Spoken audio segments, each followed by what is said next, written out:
불교 강좌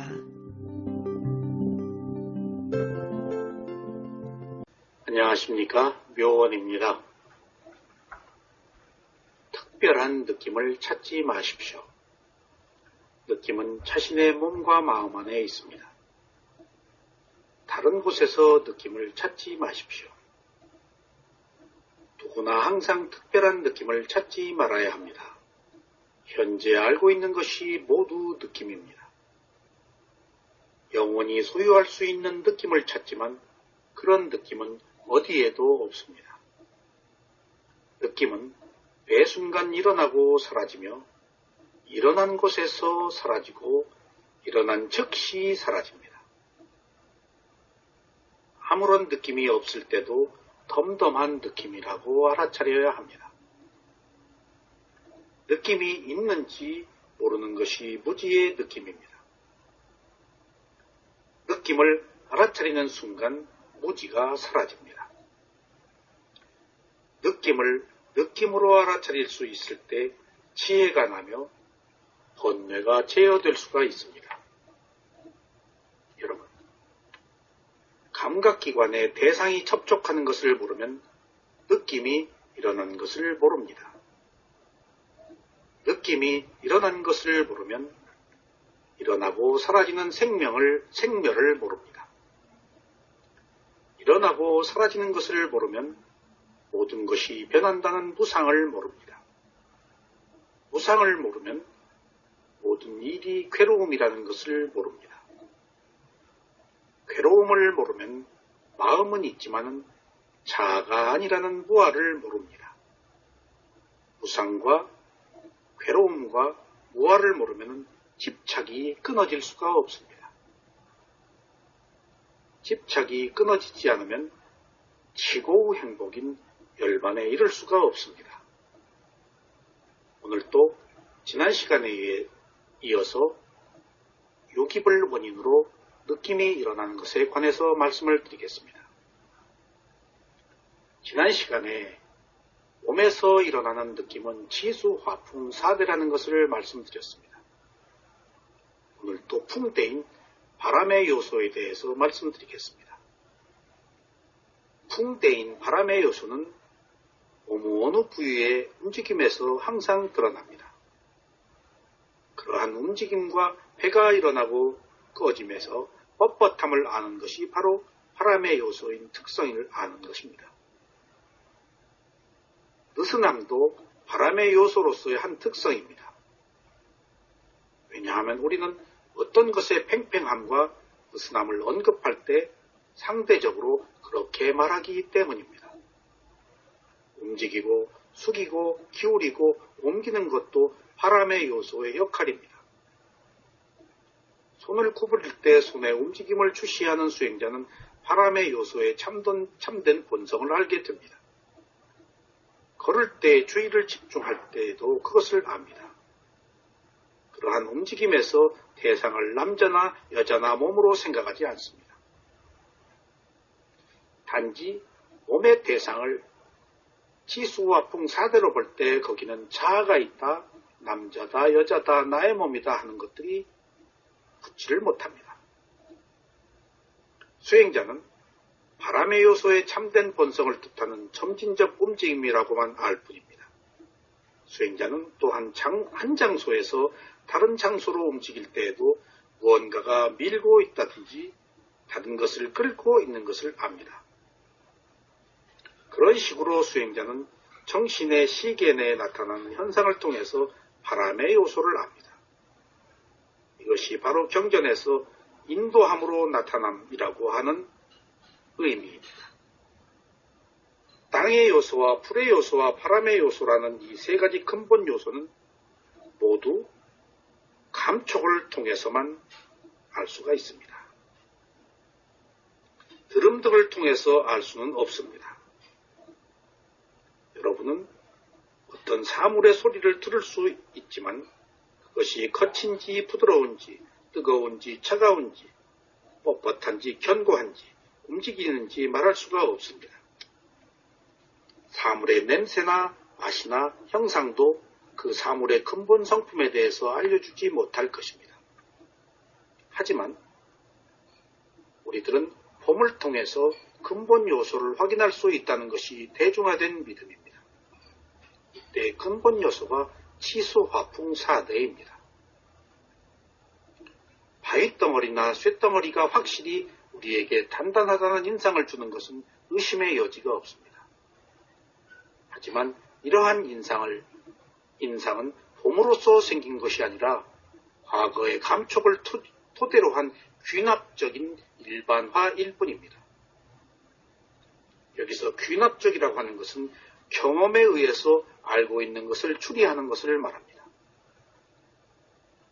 보는 것에 의해서 우리가 아는 것은 시각적인 현상일 뿐이고 단단한 땅이라고 믿고 뛰었다가 수렁에 빠진다든지 뜨거운 쇠막대기를 모르고 잡았을 때 화상을 입는 경우처럼 시각적인 형상은 때때로 그릇된 인상을 줍니다.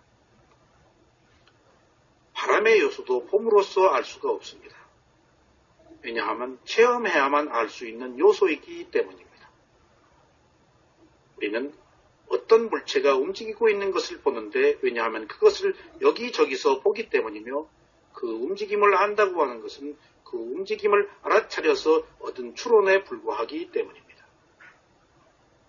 하지만 멈추고 있던 두 대의 기차 중 한 대가 움직이기 시작하면 움직이지 않고 있는 다른 기차가 움직이는 것처럼 보이고 달리고 있는 기차에 타고 있는 승객에게는 창밖의 나무들이 반대 방향으로 달리고 있는 것처럼 보입니다.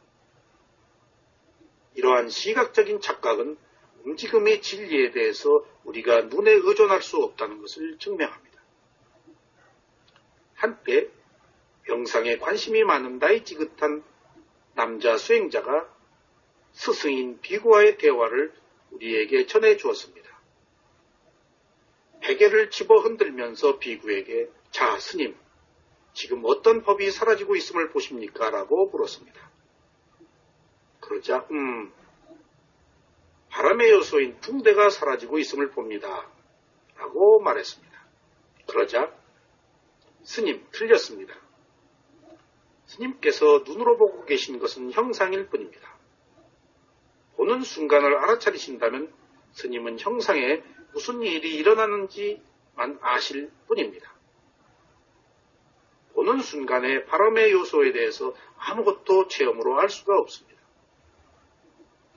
위파사나는 내관에 의해서 실제로 아는 것을 우선으로 하는 수행입니다. 추론에 의해서 다른 사실을 추시하고 깨닫는 것은 그 다음입니다. 감각 대상에 해당하는 감각기관을 통해서만 각 감각 대상을 알아차리는 것이 자연스럽습니다. 바람의 요소는 몸의 접촉에 의해서만 알 수 있는 대상입니다. 만약 우리가 걷거나 구부리거나 하는 동안 내적으로 알아차림을 한다면 바람의 요소의 움직임을 알 수가 있습니다.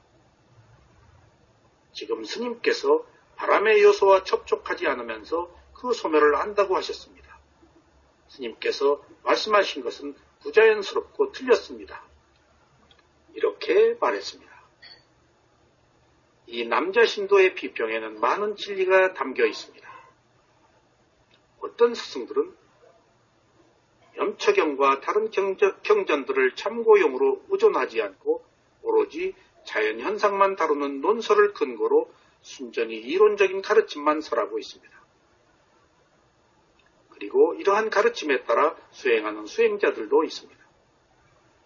하지만 그러한 수행자들이 영적으로 이롭게 할지는 모르겠지만 진정한 통찰지나 성스러운 도의 단계를 증득하기 위해서는 의지할 것이 못됩니다. 추론적인 내관을 통해서도 통찰지를 얻는 큰 길을 타고난 일부 수행자들만이 유일한 예외입니다. 염처경에 있는 부처님의 가르침을 따라서 6가지 감각기관에서 일어나는 정신과 물질 현상을 알아차리는 것이 가장 좋은 방법입니다. 이것이 부처님께서 말씀하셨듯이 에카야노 마코 라고 하는 유일한 길입니다. 부처님은 몸과 마음을 위파사나 수행의 통찰 지혜로 알아야만 열반에 이를 수가 있다라고 말씀하시면서 이것은 에까야노 마코, 유일한 길이라고 말씀하셨습니다. 수행자 여러분, 신식에 대응하는 감촉의 경우 우리는 내부와 외부적으로 몸이 맞부딪힘을 알게 될 때 감촉을 주시하고 인지해야 합니다. 그렇지 않으면 감촉은 무명이나 다른 번뇌와 결합해서 우리를 지배하기 마련입니다. 그렇게 되면 감촉이 항상하고 행복하고 자아가 있다는 전도된 인식을 갖게 됩니다. 그리하여 감촉을 통해 몸의 어떤 부위들에 집착하게 되면 우리는 그것을 영원하다고 생각하고 자신의 선호도에 따라 차별을 하게 됩니다. 모든 감촉을 주시하여 그 감각에 무상하고 불만족스럽고 실체가 없는 본성을 깨닫는다면 거기에는 집착이 없을 것이며 우리는 깨달음과 열반에 확실히 이르는 위파사나 수행의 바른 도에 서게 될 것입니다. 수행자 여러분, 지금까지 무명에서부터 느낌에 이르는 연기를 말씀드렸습니다. 그것을 다시 한번 요약해 보겠습니다. 무명이란 사성제를 모르는 것입니다. 무명으로 인해 범부들은 감각 대상이 무상하고 실체가 없다는 것을 보지 못합니다. 그래서 범부들은 현생이나 내생에서 행복을 얻겠다는 희망을 가지고 생각하고 말하고 행동합니다. 이러한 생각과 말과 행동으로 표출되는 행위들은 선하거나 불선한데 그러한 행위를 업의 형성력인 행위라고 합니다. 행은 새로운 존재를 생기게 합니다. 죽어가는 사람은 새로운 생의 재생 연결식을 조건 지우는 업의 표상, 태어날 곳의 표상을 가집니다. 재생 연결식에 관여하는 특별한 대상이 없는 경우에는 태어날 곳의 표상이 전생에 인종할 때 표상과 함께 재생 연결식의 대상으로 반복해서 나타납니다. 이 잠재의식의 마음은 보거나 듣는 등등의 순간에 활동하게 됩니다. 그러면 전향하는 마음이 일어나고 눈과 형상에 의존하는 안식이 일어납니다. 이 안식은 식의 상태, 즉 행에 의해 조건 지어진 정신적 삶의 일부입니다. 우리가 보고 듣는 것은 즐거울 수도 괴로울 수도 있습니다. 이에 상응하는 안식과 이식 등등은 전생에 선하거나 불선한 업인 과거의 행위의 도덕적 특성에 기인합니다. 이것은 6가지 감각 대상에서 생기는 6가지 식에 모두 적용됩니다. 생각, 상상, 의도 따위로 구성된 정신활동을 뜻하는 의식은 잠재의식의 마음, 전향하는 마음, 육체적 토대, 정신의 표상에 의존합니다. 이 정신활동, 즉 의식은 7개의 속행과 2개의 등록하는 마음을 포함합니다. 여기서 등록하는 마음은 선업이나 불선업의 결과입니다. 속행은 업의 과보는 아니지만 논장에서는 행의 결과인 잠재의식에서 생긴다는 뜻에서 행에 기반을 둔 식이라고 말합니다. 식이 일어남과 함께 다른 부수되는 정신과 물질 현상도 덩달아 일어납니다. 그래서 식을 조건으로 정신과 물질이 일어납니다. 하지만 식이 일어난 다음에 6가지 감각 장소인 육입과 6가지 감각 접촉인 접촉까지 따라 일어납니다. 감각 접촉이라는 것은 마음과 마음의 대상과 감각기관의 결합을 뜻합니다. 감각 접촉은 즐겁거나 괴롭거나 즐겁지도 괴롭지도 않은 느낌을 생기게 합니다. 덤덤한 느낌은 아무런 느낌도 없다는 인상을 주지만 아비담마에 따르면 사실은 참기 어려운 고통이 없는 것일 뿐 일종의 미세한 즐거운 느낌이라고 말합니다. 수행자 여러분, 지금까지 무명을 원인으로 느낌이 일어난다까지 말씀을 드렸습니다. 쾌락은 선하지 못한 행위로 인해서 일어나는 한순간의 느낌입니다. 그러나 그 과보는 한 생뿐이 아니고 몇 생까지 계속될 수가 있습니다. 평등심도 선한 행위로 일어나는 한순간의 느낌입니다. 그러나 그 과보는 한 생뿐이 아니고 몇 생까지 계속될 수가 있습니다. 선심과 불선심이 생멸한 뒤에 나타난 그 과보도 다시 생멸합니다. 그러나 기억이 그것을 계승시켜 계속해서 유지하게 합니다. 기억은 현재의 것이 아니고 과거의 것을 형상화한 허상입니다. 느낌도 매 순간 변하는 것으로 진실은 변하는 것밖에 없다는 것입니다.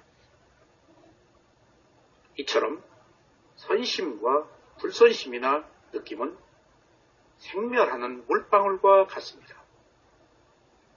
그것들은 실체가 없지만 그 과보는 행복과 불행으로 나타납니다. 우리는 항상 느낌을 느끼면서 삽니다. 그리고 그 느낌은 매 순간 변합니다. 만약 우리가 알고 있는 것을 느낌으로 알 때는 매 순간 변한다는 사실을 알아서 집착으로부터 자유로워질 수가 있습니다. 그 느낌은 감각기관이 느끼는 것이지 나의 느낌이 아닙니다. 여러분, 즐거움과 괴로움은 한낱 느낌에 불과한 것입니다. 그것은 나의 즐거움과 나의 괴로움이 결코 아닙니다. 감사합니다.